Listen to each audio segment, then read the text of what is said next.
Welcome back to Running the Show. This is episode 2 of our Netflix Docuseries deep dive. There's not really a better title for it yet. Probably should have put a little bit more thought into that. So the first episode, we went over the things that we know, the facts of the case, if you will, related to this series from various statements and articles. And then we did a little bit of speculation as well, of comparing and contrasting track and field as a series to other box-to-box productions, right? We compared it to Drive to Survive, we compared it to Full Swing, Breakpoint, Tour de France Unchained. Those are the big 4 box-to-box productions that were on the Netflix offering. So this particular episode is dedicated to what are the goals of a docuseries, right? What are we trying to achieve with it? Because these docuseries come about, at least the ones that are box-to-box produced, they come about through a partnership or some kind of agreement between a league or an organization and the production company and Netflix, right? So this deal can come by way of Netflix charting out what kind of sports they want to explore as they make a push into the sports world. I know they've been trying to do more things in the sports world, live events as well. They're getting into too. So they're putting a lot of effort into this, and maybe somebody on the Netflix team circled track and field on the whiteboard and said, this is our next frontier. Let's go out to our partners to see who can make this. Maybe it was, box to box, being interested in this, talking to track and field, to World Athletics about making a series like this, and then coming to Netflix to say, look what we have for you. It could also be World Athletics kind of shopping themselves around and saying, like, this is something that we want. So this could have come about in a few different ways. We don't, we're not flies on the wall. We don't have those details right now. But regardless, if we think of this as like an agreement between these parties, between, sport organization or league or whatever you want to call it, the production company and the platform for distribution, these are agreements that have aims. Each person or each party is looking to get something out of this experience. So that's why we're going to talk about what these, aim to do generally. And then I want to get into a little bit of an assessment of, what those previous documentaries have done to support that end. We can kind of look into what they do well and how they explore it. But I also want to get into, any statistics that we can find to see if the sport itself or the production was impacted after this series existed. So, for example, did F1 viewership or PGA viewership increase, or is there any monetary value? Because that could inform, if these seasons come back or if these series come back for a season 2. If there's, additional series that could pop up from different production companies on different platforms, it can just inform the industry at large based on the success of this. And we'll get into, some speculation or, some comments from some folks that are in the field and have strong opinions on this as well. And that'll set us up to get into the brass tacks of what we can expect in episode 3 of our Netflix series on Running the Show. So let's dive right in.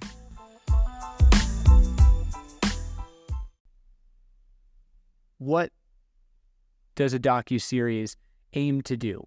Now I'm just going to give you a definition from Annette Kuhn and Guy Westwell on the Dictionary of Film Studies about documentary. The documentary is a practice of filmmaking that deals with actual and factual and usually contemporary issues, institutions, and people.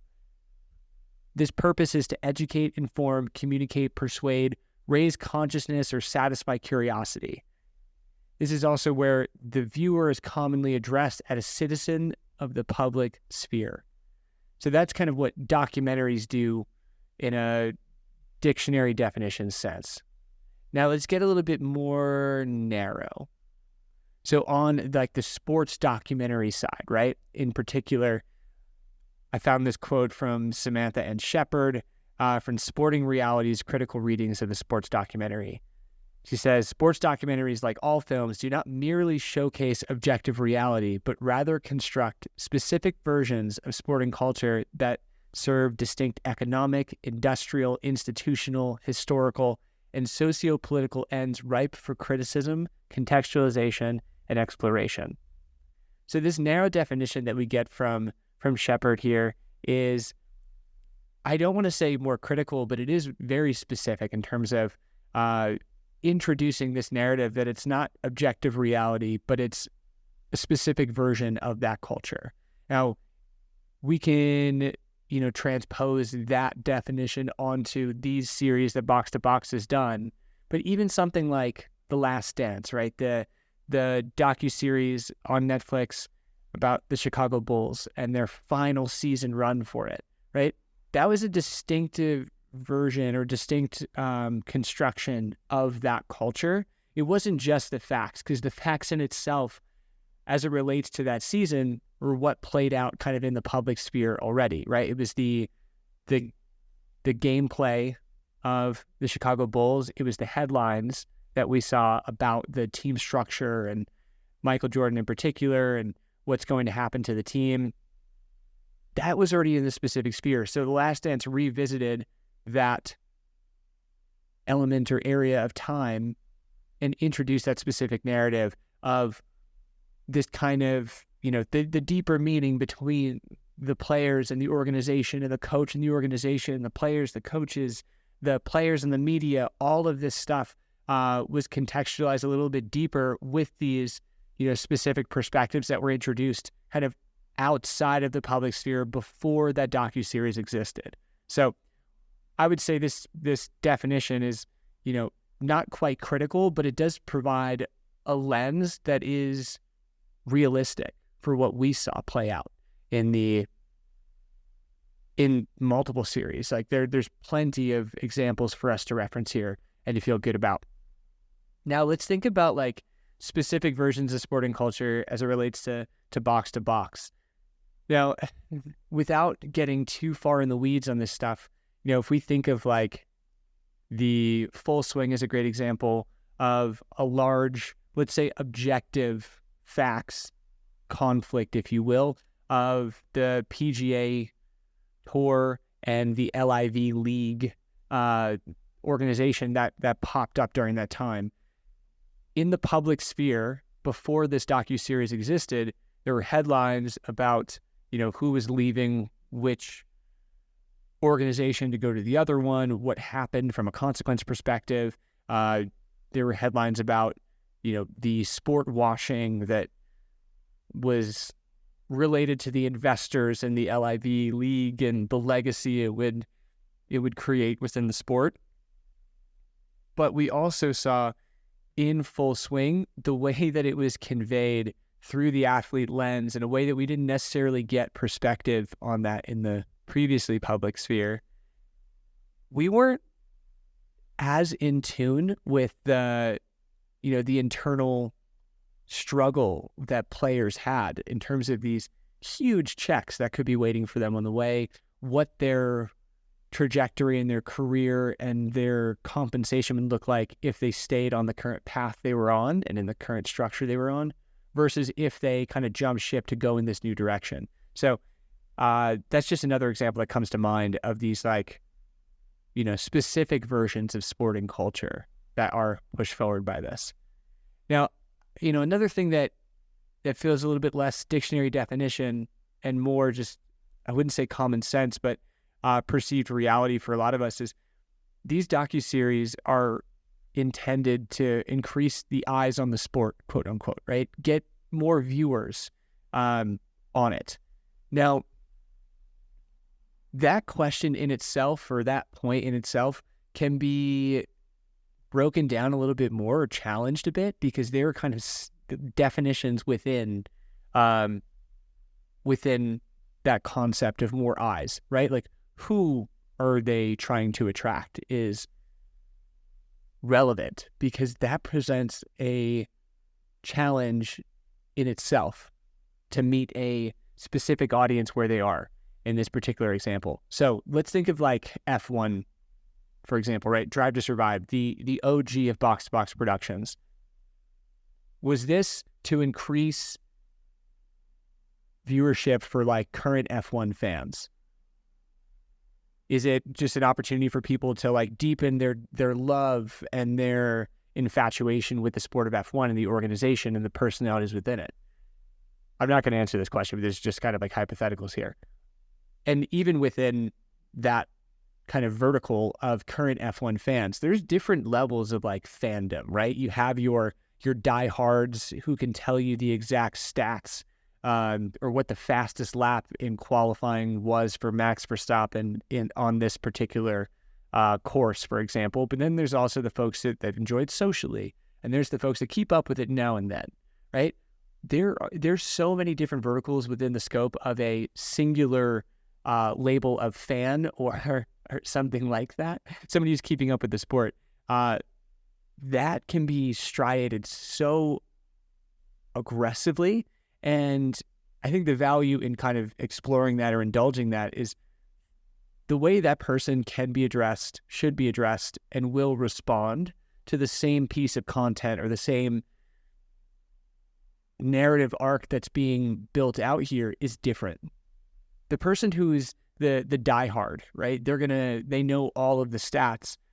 They might turn their brain off the minute they see episode 1 of a series that's dedicated to showing people the rules of F1 because they know it. They've known it for years. They can tell you exactly like which penalty Daniel Ricciardo got at Silverstone. Like they know it in a certain way that can almost turn them off to these early orientation episodes versus somebody who is more of a casual. When you get too far in the weeds in the terms of like penalties or specificity of like contract renewal, that could be too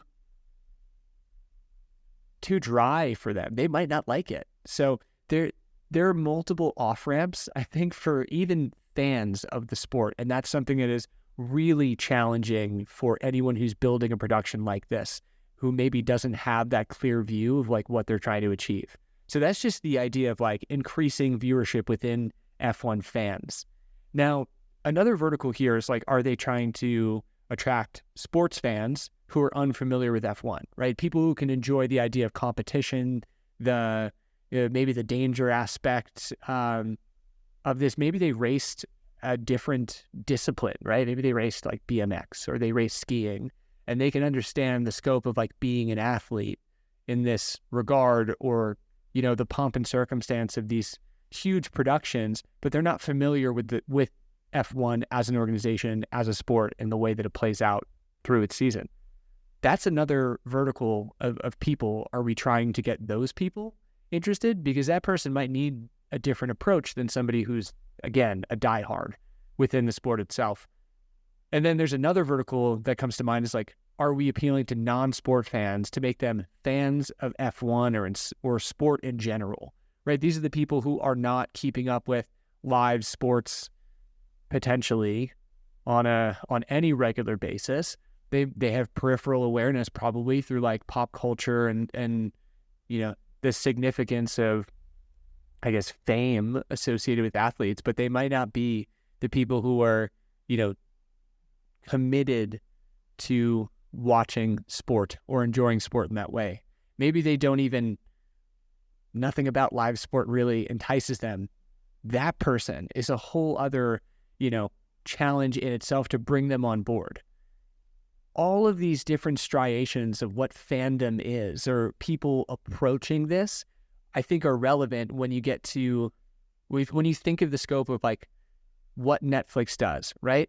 These are genres of film and TV that span everything from drama to action to documentaries to these thrillers. You know, there are a lot of needs and wants and demographics that Netflix does entertain. And it's just a question of like what portion of people on that platform are going to respond well and keep coming back to that particular thing. Like Drive to Survive. Now, if we get into thinking about that even more, what does Netflix want out of something like this, right? We can speculate about what F1 wants, right? They want to, or what Box to Box wants as well. They want more viewers in the sport. We were just talking about that, but what does F1 get out of this? And I think I alluded to this before, that they're making a play towards live sports or towards sports in general. They're building out their like catalog of documentaries that are in sport, docuseries that are in sport, and then they're toying with and getting close to, and it seems like they're pursuing some kind of live sports. Now, whether that means they're going to purchase the rights to like NFL or NHL or Premier League soccer, like Apple has made the play towards soccer specifically in the US, like that is potentially a future for that platform. Like Hulu has live sports as a package you could add on. Maybe that's something a Netflix wants out of this, and maybe they're building an encyclopedia and building viewership. But this could also just be a huge, massive test, right? By making these content pieces, they could see how it responds and what does and doesn't work. And ultimately, Netflix has the ability to just walk away from sports in general if they don't think it's going to be lucrative. And they can roll back productions like this if they don't see the response they want. It's, at the end of the day, it's a business decision. So yeah, it is exhausting to think of all of the parties at play, what they could want out of this. And that's not even considering, the people on the other side of the screen who are viewing it. Now, the Maru Group and Variety, that particular publication, conducted a study on viewing trends of sports documentaries to better understand that viewer behavior and the motivations, right? We're returning back to the people on the side of the screen, like us, who are watching these docuseries come to life. And a quote that I pulled from here says, whilst we saw only a small proportion of non-sports fans saying they watch sports documentaries, this does suggest that a good documentary can help grow the audience. It may also re-energize some fans who are lapsed or feeling jaded with their fandom, suggesting that there is more to a good sports documentary than simply entertaining fans. So the things that stand out to me here, right, is they address non-sports fans and these lapsed or jaded sports fans, and kind of deepening their love with the sport. They're kind of tacitly saying, the diehards will watch a sports documentary because they love the sport so much. They may ultimately not like the sports documentary, but they're more inclined to just watch it on their own accord.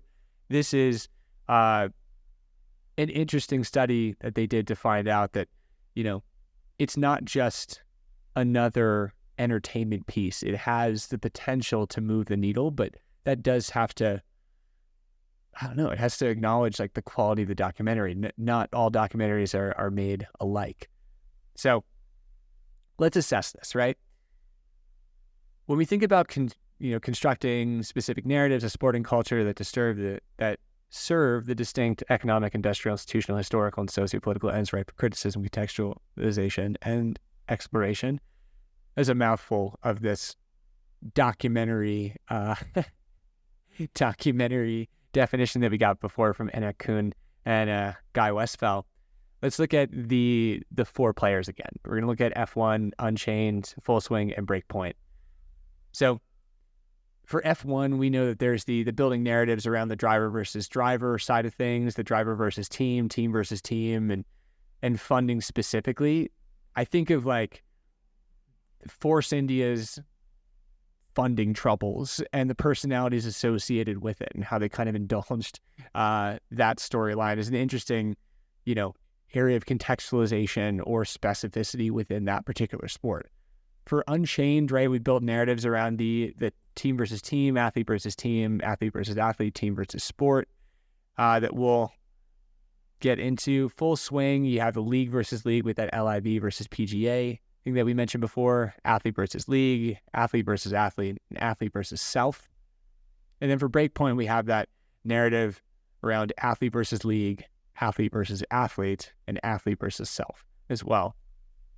Now, let's get into an assessment of these individual things. Tried to pull some stats from what I could find on the internet about like increasing viewership of the sport, right? Now, I think the thing to note here is we're going to focus on stats I could find on the viewership of the sport. It is difficult to find the stats related to like overall boost in commerce, right? Because viewership of the sport doesn't necessarily mean commercial opportunity. To put like an umbrella phrase on this whole thing, from a television viewership side or like a streaming viewership side, if somebody watches F1, the series Drive to Survive, and they choose to watch live broadcasts of the races themselves, that could mean better statistics for the platform like ESPN, ABC, whoever's, hosting it, to say, oh man, we definitely need to renew. We need these viewers on our platform, because essentially it will result in ad revenue that ESPN gets to, generate while people are viewing this content that they host, essentially. So that is kind of like an indirect way of the viewership impacting commerce.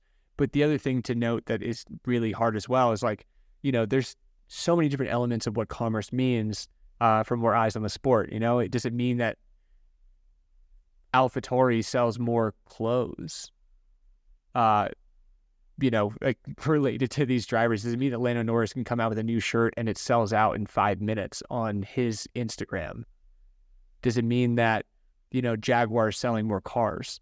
There's so many deep layers of what commerce means, even just ticket sales and like general fervor for the sport. In-person live viewing are all areas of commerce that could be affected by this. But it's so, in my preliminary research, it's really hard to understand the full extent of that. So all we have is like a little bit of speculation based on the viewership.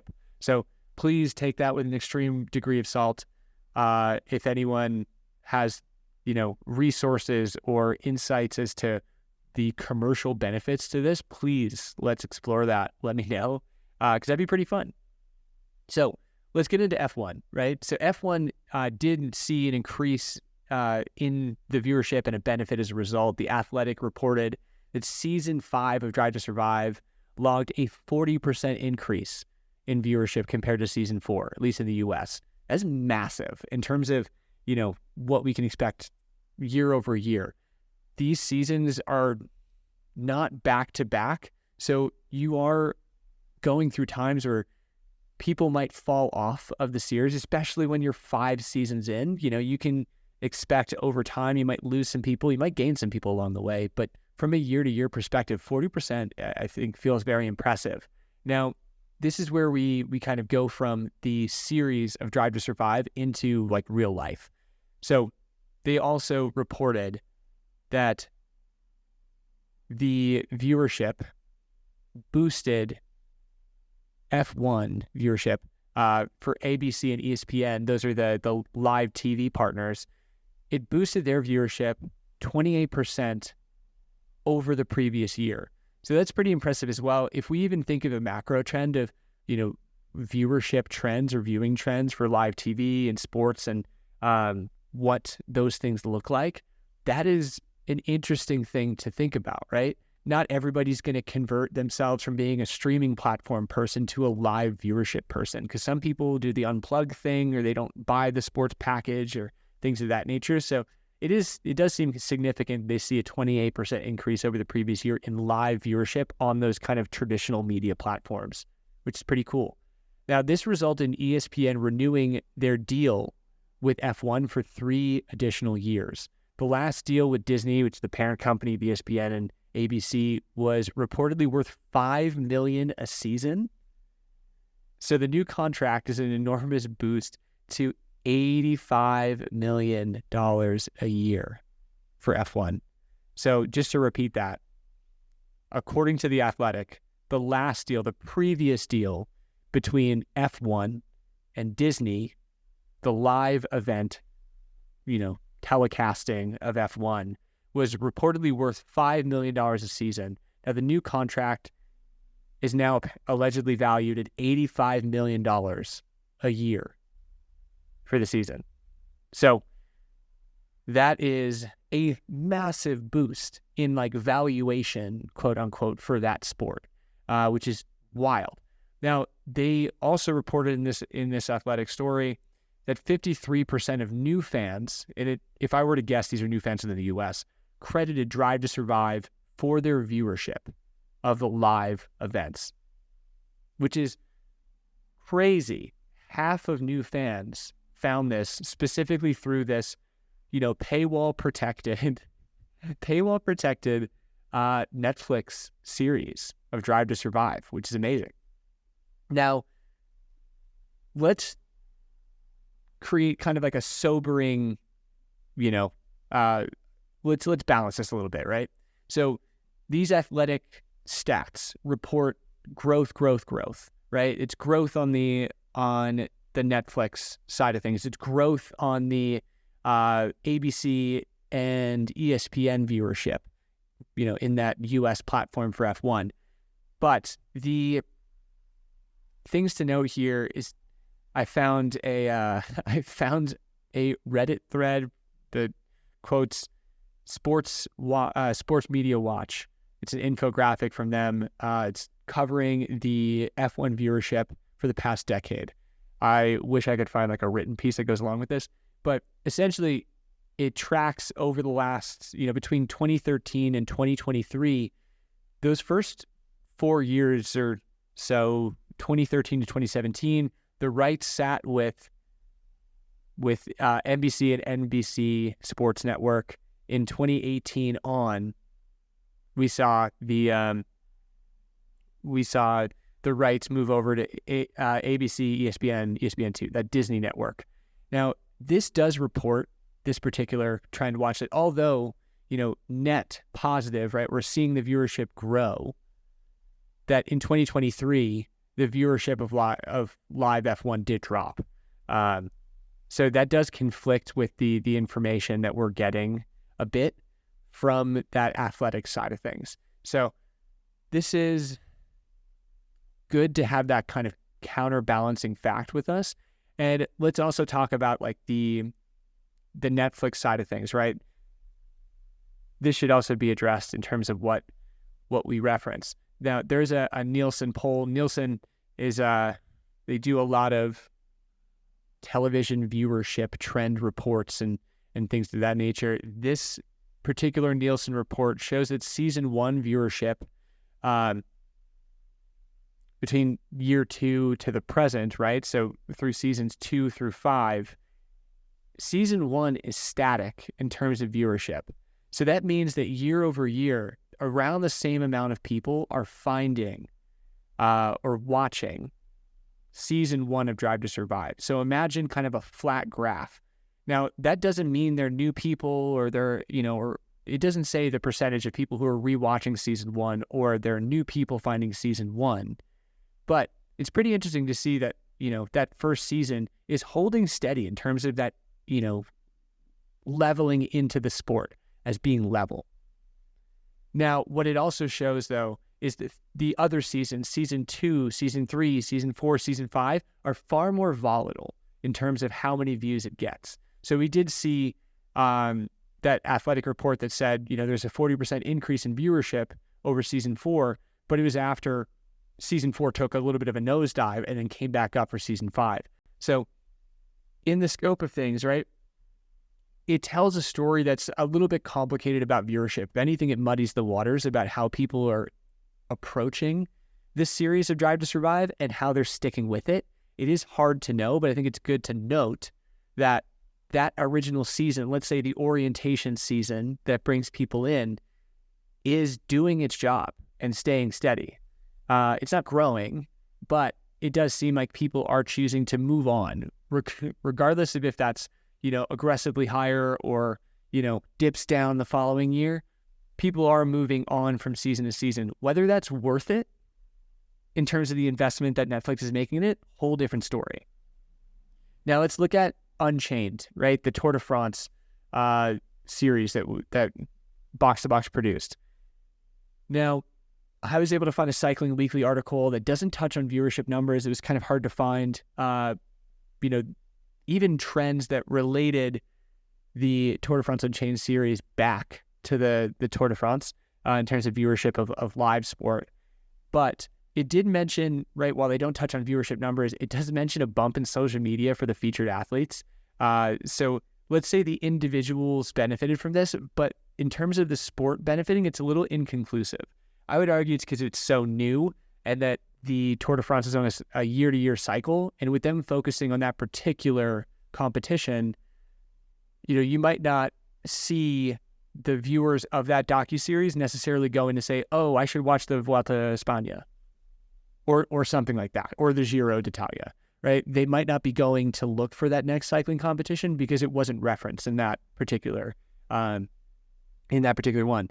We, might have a better indicator of this going into 2024 if they do another season of it, and if they, just want to reference the viewer numbers on 2024 Tour de France, for example, as opposed to 2023, because, right, we talked about before how these series usually start right before that competition takes place.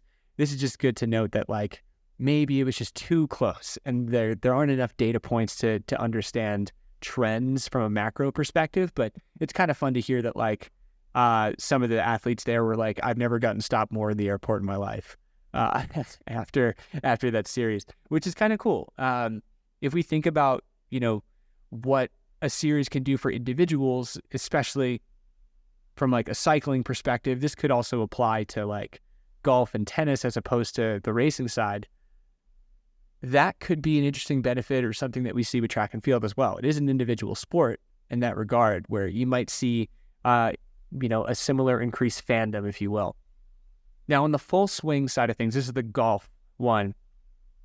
This is another area where they've reported an increase in viewership and a benefit as well. So similar to F1, increase and benefit. So Golf Monthly produced an article that in the U.S., 63% of full swing viewers tuned into PGA events within 2 months of watching. That is wild. And it also states that 11% of those people had never watched a PGA event before. So this gives us a point of comparison, right? F1 stated that 53% of new fans credited their Drive to Survive for their viewership of live sport. It looks like Full Swing quoted around 11% of like new viewers watching PGA events within 2 months of watching Full Swing. So this is super interesting. I mean, again, this is a U.S. study, so it doesn't give us a full picture of what we can expect here. Now, let's keep going with what they reported.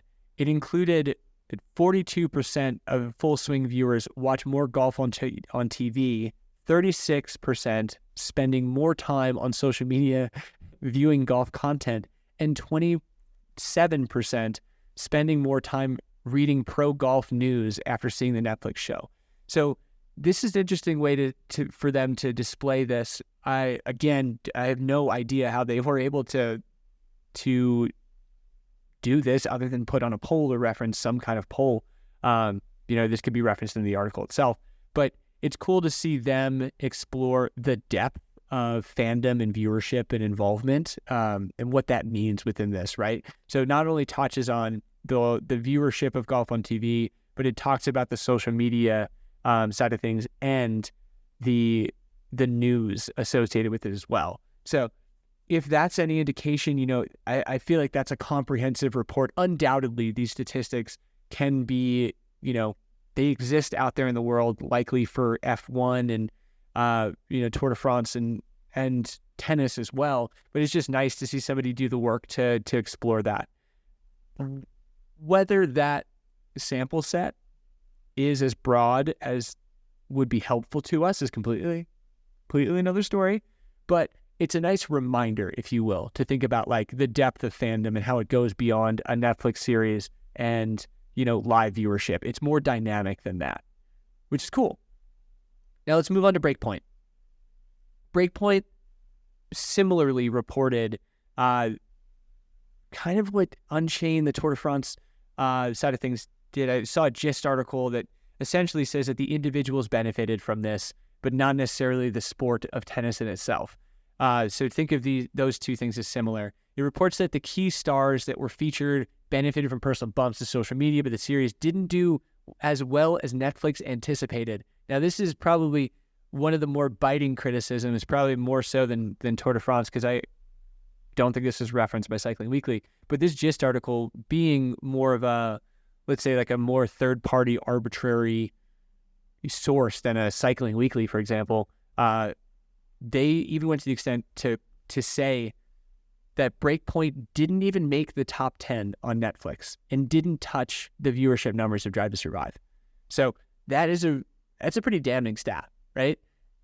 In the scope of what these potentially cost to produce and what they expect out of them, that is pretty tough. Now, we know that Breakpoint came out in two parts, right? It came out there was a short series, and then there was another later in the year. It came back, and going into 2024, there's another Breakpoint that's planned.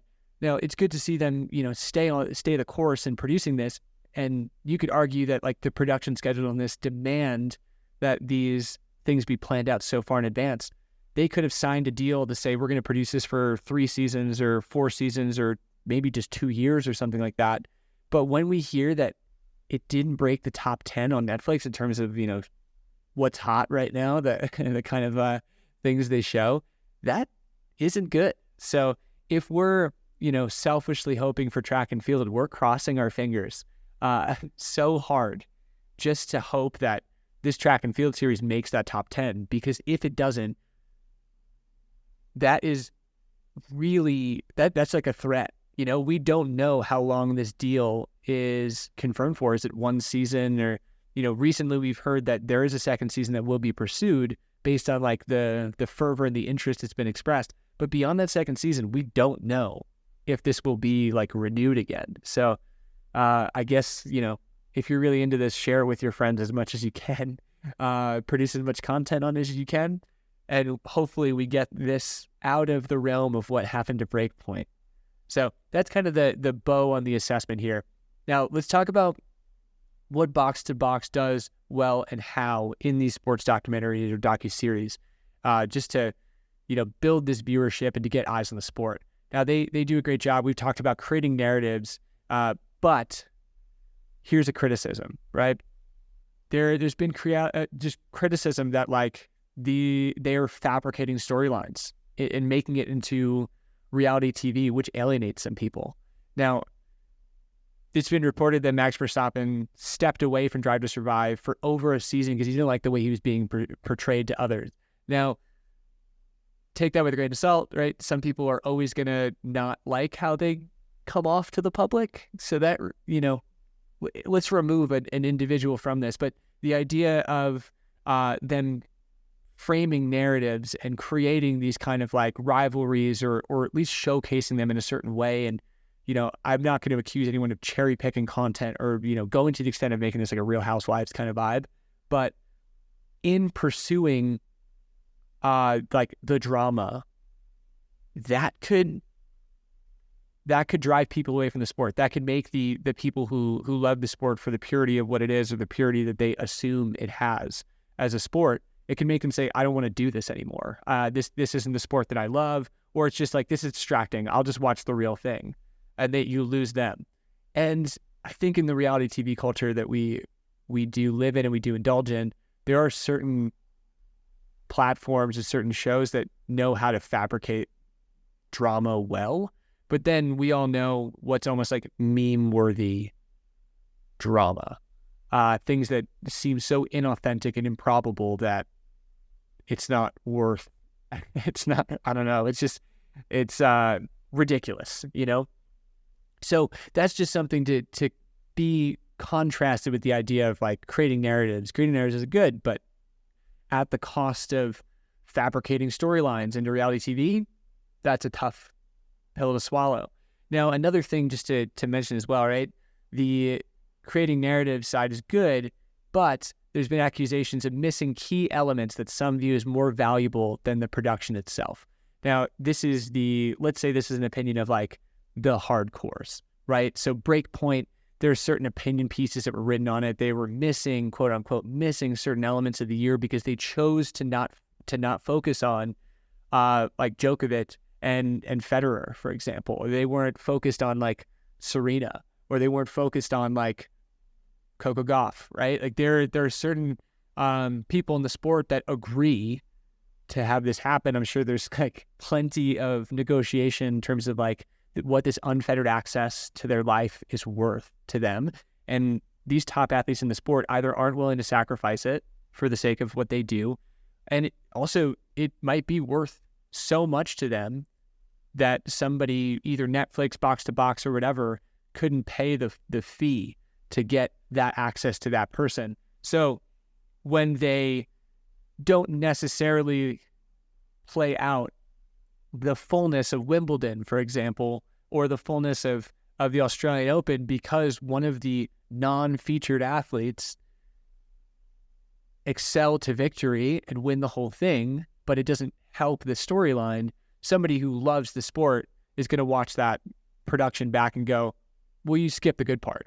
Or there could be, the match of the century that's in the quarterfinals, or, maybe it's in the group stages of like, it's just some Herculean effort from somebody who's unknown versus, one of the biggest athletes in the sport, but neither of those people are getting featured in this docuseries because we talked about like picking your winners in this side of things. They might miss that moment that somebody who loves the sport would go, that is what this sport's about. That's what people should be loving about this sport, instead of, the investment in certain personalities.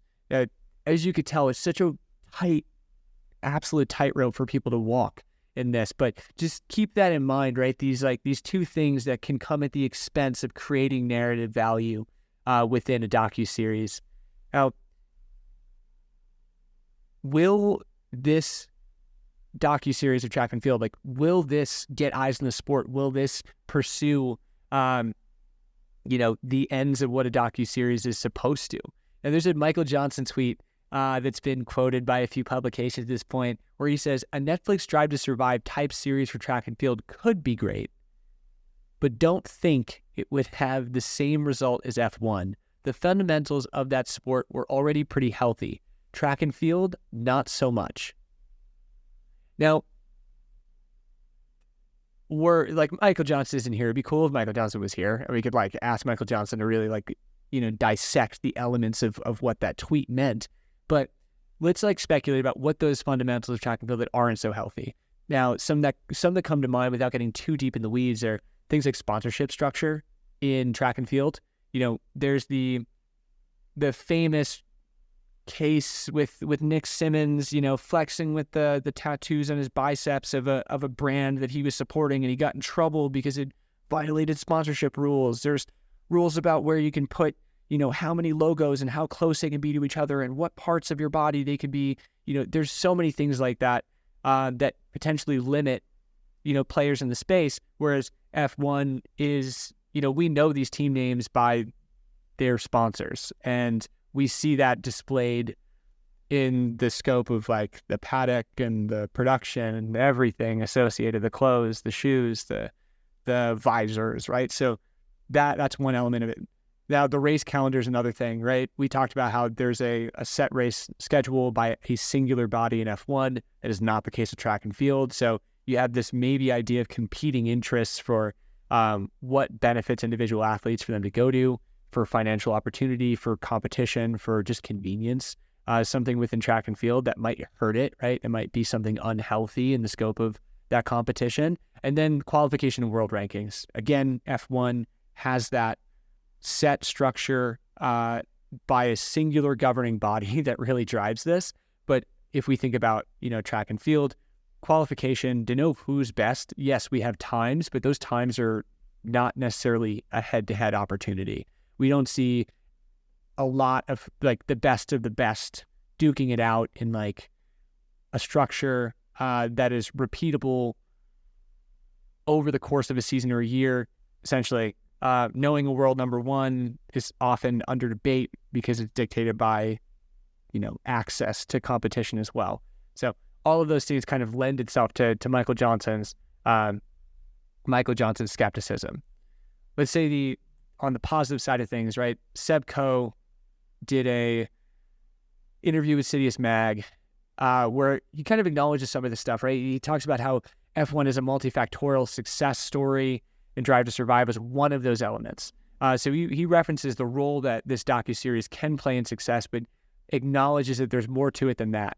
The thing he comes back to is like the access to the athletes or the access to the drivers, and that is like Seb Coe's thesis statement. Being able to go behind the scenes, to have that like camera in the face moment, the confessional, the whatever. He uses this phrase of like, quote, going beyond live, right? Going beyond the live competition where you see, 52 laps on an F1 track, or in the case of, track and field, 11 seconds. And he spoke about like a hurdle like that broadcasters have where they're being a bit reserved with how they grant access to content archives as well. Now, this is a very like political point, and I'm sure like he said this in the best way as possible, but if we think about like the rights of this sport, right? Like we've seen that there's so many paywalls in track and field, and this is something that like there's a Kyle Merber opinion that we'll reference momentarily. There's so many paywalls and so many different like, people who are gathering content together, and the access that we have universally to that is very small. It is very limited. So Seb also references that in addition to this Netflix docuseries that's coming out, he spoke about how World Athletics as an organization has extended their contract with the European Broadcast Union, the EBU, until 2029, with caveats that the EBU will do a similar docuseries or documentary on track and field to help fans get closer to athletes. Now, the challenge that he expects with this is like drivers and team leads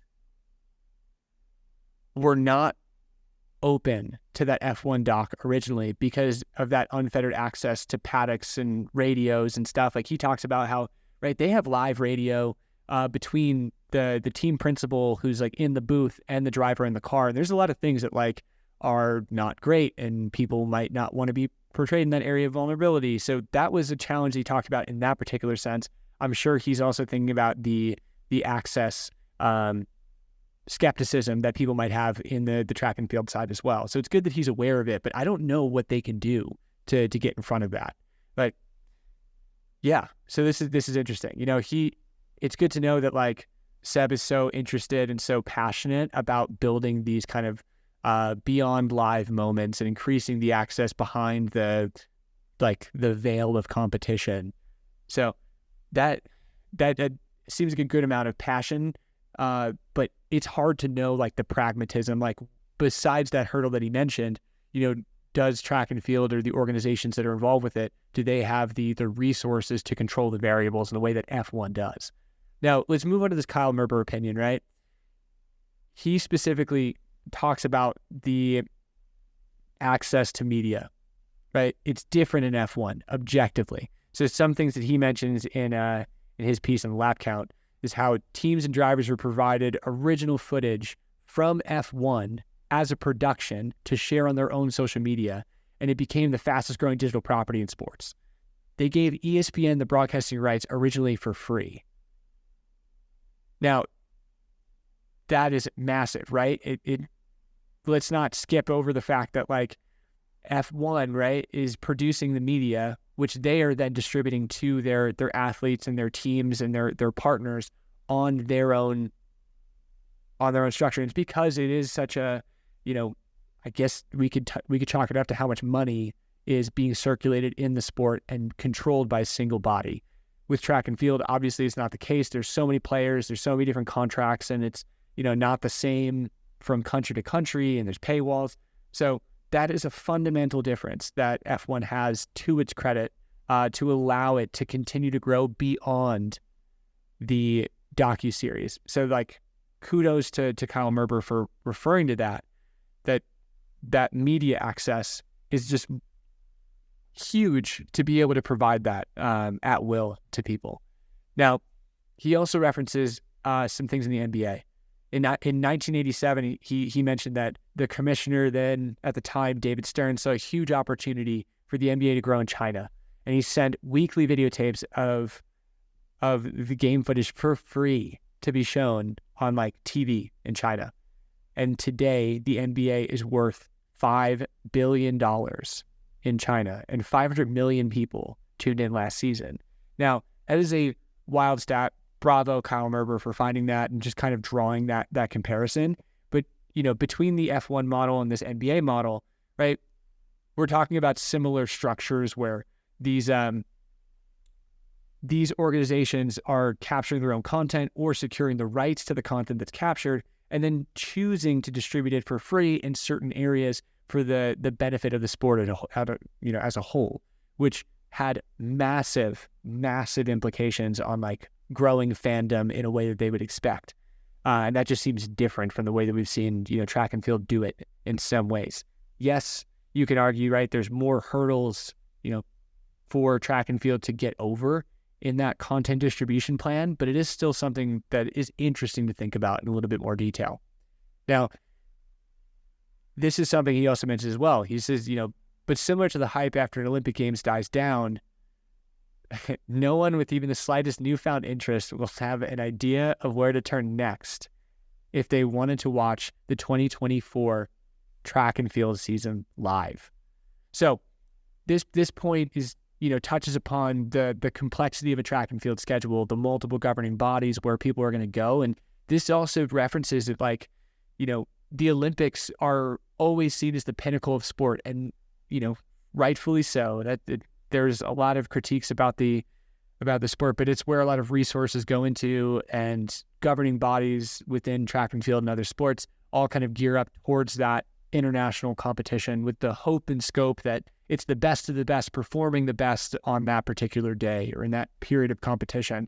But beyond the Olympics, like the follow through of fandom and providing the resources for people to stay a fan of track and field is, I think, a great criticism for Kyle to point out as well. So this is, some great opinions that have been put out there. I'd love to have anybody, any of these three folks on, and additional people who haven't had the chance to speak up and to explore those opinions yet. These are all great learning points.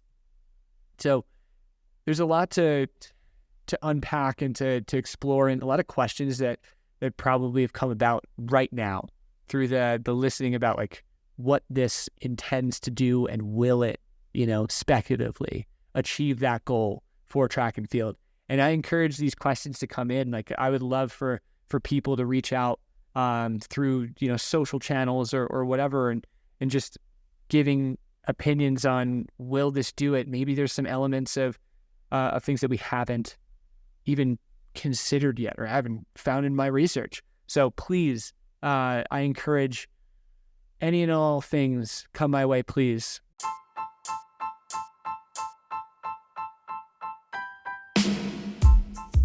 But thank you for listening to another episode of Running the Show, where we explore this intersection of this clash of culture and competition with Netflix, and this track and field series is going to come out in 2024.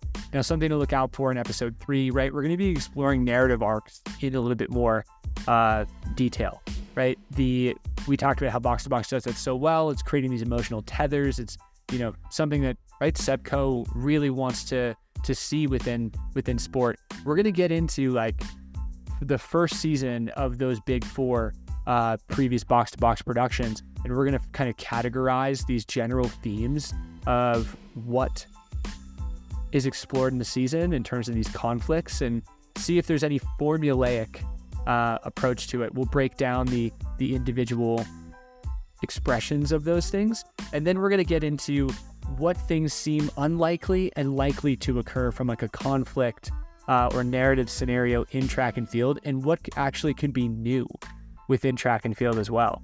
What would be like nuanced to that particular sport that wouldn't show up in the others. So a lot of fun things to get into. I appreciate everybody's patience and enthusiasm, and we'll look forward to talking soon.